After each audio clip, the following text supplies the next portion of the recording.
Nu, esi gatavs? Nezinu, kas maisiņos.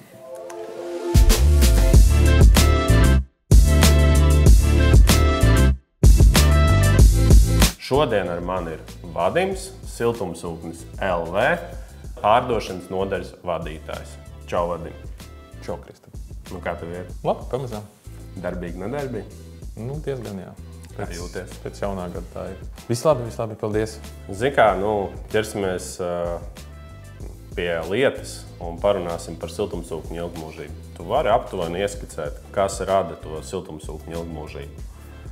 Kopumā, ja mēs skatāmies, tad principā sākotnēji tas būs atkarīgs no pašas mājas. Tad, vai pareizi izvēlēts priekš pareizās mājas ir siltumsūkņu veids. Tad siltumsūkņu veidi var būt, teiksim, tur gaiss, ūdens, zemūdens, attiecīgi tie avoti, no kurienes viņi iztaro to siltumu.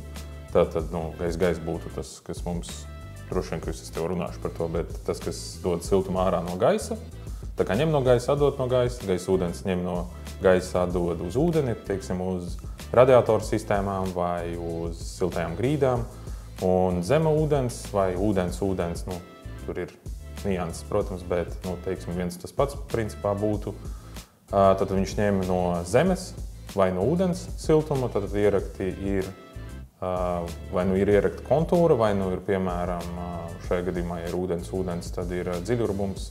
Viņš ņem siltumu no ūdens vai no zemes un tad atdod mājā caur ūdeni, kas ir, teiksim, tajā pašā radiatoru sistēmā vai arī siltajās grīdās. Pastāst man, labi, mēs esam izvēlējuši attiecīgo iekārtu, piemēram, zemo temperatūru siltumsūkni, jaunbūvējs ar izturoto siltumu, jā, viss ir kārtībā. Un, jā, esam sākuši viņu eksploatēt. Tu man vari pastāstīt, vai ir svarīgas nākotnē iekārtas apkops? Iekārtas apkops vienmēr ir svarīgs. Tas tāpat kā jebkurai, teiksim, mehāniskai iekārtai vai kādu uztaisīt apkopu, lai varētu tā kā nākotnē viņi ilgmūžīgāk būt, strādāt ilgmūžīgāk, un tas attiecīgi arī dod to, kad, piemēram, tavs klients ir pārliecināts, kad pieskata viņa iekārtu, un attiecīgi, ja kaut kas notiek nākotnē, tad viņš zina, ka tas ir noticis nevis tāpēc, ka viņš nav kaut ko darījis, bet ir noticis varbūt tā, ka ir palikusi veca iekārta vai, teiksim, tur vēl kaut kādi faktori, kuri neietekmē pašas iekārtas, tā kā mehānisko daļu. Bet bieži vien tas, ko es esmu dzirdējis, cilvēki saka, ka tas jau ir leduskapis, tur īsti nekādas apkopas nav nepieciešams. Tātad būtībā tu uzskati, ka tā īsti nav. Ja pirmos gadus varbūt tur iejaukšanās process ir diezgan maznozīmīgs, tad jau nākotnē ir stipri tā kā vajadzīgāks, lai meistars pieskat šo iekārtu. Pareizi? Jā, jo teiksim, gadiem ejot jau arī, teiksim, ja ir iebūvētās iekārtas, kā tu saki, leduskapis, kas izskatās tā kā ar iebūvēto tvertni iekšā, tad jau viņam ir vairāk nosacījumi tas, kad uz turien tāpatās cirkulē ūdens, kas nāk vai no spices, vai, ja cilvēkiem tur ir kaut kāds, pilsētas ūdens, viņi tur pieslēdz klāto. Un cik tas ūdens ir kvalitatīvs, mēs arī nevaram zināt.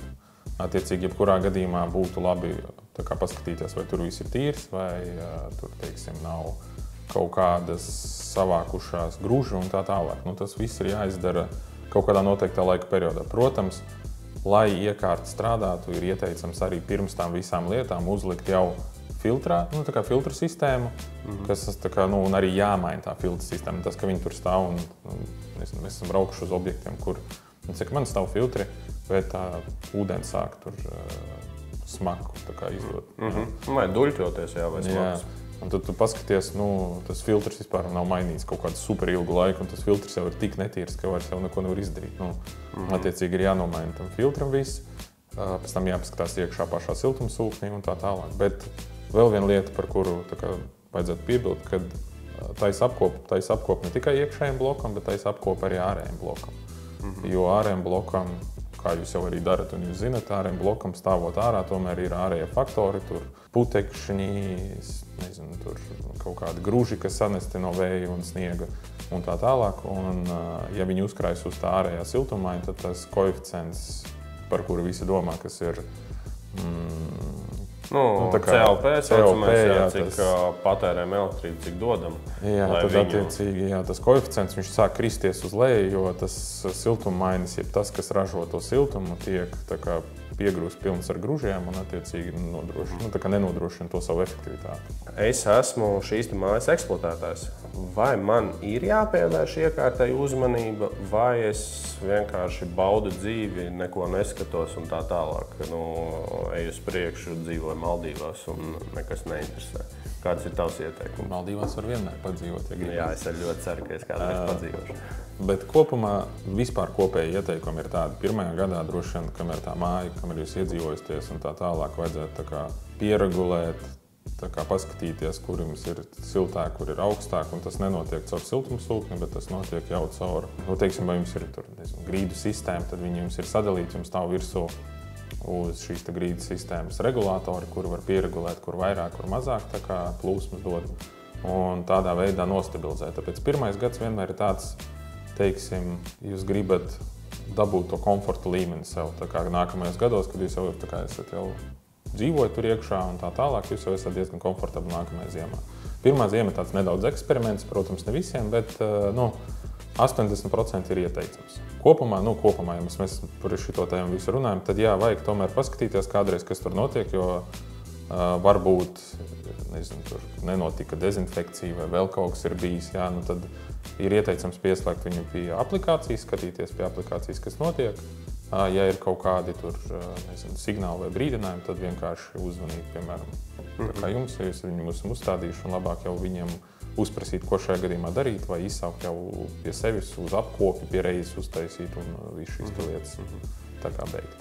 Būtībā noteikti ir tā, ka, ja tā dezinfekcija nenotiek, vienreiz par pusgadu, tad tas ir fine. Bet, ja tev, mēnesī 3 reizes nav notikusi dezinfekcija, visdrīzāk jau ir kāda problēma. Iekārta un tās ierīkošana jaunbūvēs. Īsumā tu man var pastāstīt, kādos segmentos aptuveni dalās tās mājas? Plus mīnus mēs varam paņemt, ja mēs ņemsim vienu tipa, apkuras veidu, ja tie būs siltās grīdas, jo pirmkārt tas būs labāk priekš siltumsūkņa efektivitātes un priekš patērētāji, jo mazāk tas pēc tam maksās. Otrakārt, paņemsim mājas, kas ir labi siltināts, lai būtu, tādos normālos rāmjos iekšā. Tad ja mēs paņemsim sadalījumus pa siltumsūkņiem, tad, līdz 80 kvadrātmetriem plus mīnus, kā jau iepriekš tika teikts, mēs varam sākt likt, piemēram, tos gaisa ūdens siltumsūkņus. Tur ir izmaksas vidēji kaut kur līdz 10 000. Ja mēs paņemsim tomēr nedaudz zemāk, tie būtu tie paši, par ko es runāju, tie 50-60 kvadrātmetri, tur varētu gaisa ūdens uzlikt. Tie jau varētu būt līdz kaut kādiem 5 000. Bet domāju, gaisa, jā. Gaisa. Un zem ūdens, šādām uz šādām mazām mājām, nav super ieteicams likt, jo baigi liels izmaksas sanāk. Jums tur sanāk patērēt kaut kādus 16 000 līdz kaut kādiem 80 kvadrātmetriem. Attiecīgi, vai tas būtu tas izdevīgākais variants? Droši vien, ka nē. Bet šīs izmaksas, ko tu nosauc, tas ir ar PVN, vai ne? Un tie būtībā ir tā kā griesti. Tuvojās griestiem. Plus mīnus, griestiem tuvojas šīs te. Tādā veidā tie ir tam, ja mēs runājam tīri par mazām mājām šobrīd. Lielākas mājas jau tur ir no 80 līdz 180 kvadrātmetriem, tad tur jau ir, gaisa. Atkal vai būs baigi efektīvi likt virs tiem 80 kvadrātmetriem, jo tur jau vajadzēs vairākas iekārtas uzlikt virsū, un attiecīgi tās izmaksas uzreiz paliek daudz dārgākas. Būtībā tas labs variants birojiem noteikti, kas tur, 2 reizes nedēļā tu ej un darbojies. Tikai tādā versijā. Aptuveni tas būtu tāds sakarīgāks variants, ja nav citu variantu, piemēram, tev uzlikt tur gaisa ūdens vai zema ūdens, tad, protams, ir tādi projekti taisīti, jo reāli cilvēkiem, lai uzliktu to radiatoru sistēmu, nebija iespējas. Diezgan tā lieta bija tāda ierobežota. Par 80-250 kvadrātmetru māju. 180 domāju. 180, 250 kvadrātmetru māju. Gaisa mēs vairs vispār neizskatām kā opciju. Kā jau iepriekš tika minēts, ļoti retos gadījumos mēs viņus izskatām. Tā kā, ja tur nav citu variantu, teiksim, mēs esam likuši kaut kādos angāros iekšā, jo tur nebija iespējas to izdarīt nekā savādāk. Ir arī lielās iekārs, protams, bet vai šobrīd runājot par mājasaimniecībām, mēs viņus tur liktu? 99% ka neliktu. Jā, jo tas ir nedaudz savādāk, tas tomēr ir vairāk industriāli, un vai tas tiek pielietots un tas koeficients, ko klienti grib, tā kā gala patērētāji šajā gadījumā grib sasniegt sev, tas nebūtu tas, kas viņiem ir nepieciešams. Okay. Un te būtībā jau šajā diapazonā 180–250 kvadrātmetru māja jau ir potenciāli divi varianti – gaisa ūdens vai zeme ūdens, siltums ūdens. Un šajā gadījumā jau es saprotu, kad ir jautājums, kurš jau būs, teiksim tā, labāks risinājums, jo, kā es saprotu, tas ir pirmkārt atkarīgs no tavas mājas. Ja viņa tev ir perfekti nosiltināta un viss ir kārtībā, mēs vēl joprojām varam likt gaisa ūdens, bet ja māja vairs nav tik efektīva, jā, teiksim, jau varbūt, teiksim, tā ir mazāks siltinājums likts, tad es jau ieteiktu zemes ūdens, siltums ūdens, kā tev liekas. Principā, jā. Tur ir tā lielākā atšķirība, ka cilvēkiem jāsaprot. Tad, primāri tās būs izmaksas, jā, kas, teiksim, ja viens tur izmaksās līdz kaut kādiem 15–20 tūkstošiem, kas ir gaisa ūdens, jā, tad, teiksim, zeme ūdens stabili būs 20–25 tūkstoši. Mēs pieņemam, ka mums tie griezti ir tie 250 šobrīd kvadrātmetri. Bet un tas koeficients, teiksim, tas efektivitātes koeficients, tad COP saucamais, kas ir, viņš jau būs ļoti stipri atkarīgs no resursa, ko ņem. Teiksim, ja gaisa ūdens būs temperatūra ārā, teiksim, svārstīsies no 0 līdz tiem -15, -20, -25 grādiem, un viņam koeficients sāks pamazām kristies uz leju un izmaksas pieaugs, tad zeme ūdens ir visu laiku stabila temperatūra zem zemes, tie 7 grādi, ja, tad, kuras viņš tā kā ņem visu laiku cirkulējot no tās zemes to siltumu. Ja, pie tam, ja zemē vēl ir augsta gruntsūdeņi, kur jau tās caurules ir ieraktas iekšā, tad tas nozīmēs to, ka tas resurs ātri atjaunojas. Un ka tas koeficients principā viņam cauru gadu būs vienāds stabils. Nemainīgs. Bieži vien cilvēki man zvana un pieprasa siltumsūkņus šajās vecā tipa mājās, jo viņi domā, ka viņi ļoti varēs iekonomēt.